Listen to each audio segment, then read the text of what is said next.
اللهی که کنار اصحاب کهف سگشون رو دید و ازش یاد کرد.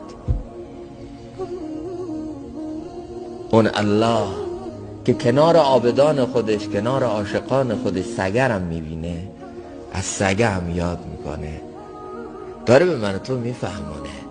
من نه تنها تو رو میبینم، سگ دم درت هم میبینم. فکر نکن توی مسیر بندگی، تو مسیر طاعت، تو مسیر عبادت چند روزی بنا به یه حکمتی، بنا به یه شرایطی خدا یه حالی، یه وضعی آورده، خدا تو رو ندید، خدا صدا تو نشنید، خدا نمیخواد به توجه بود. چرا؟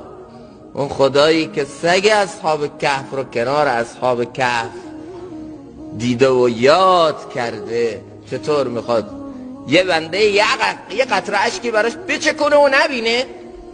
یه آه یه دل یه بنده خدا بلند بشه الله نفهمه؟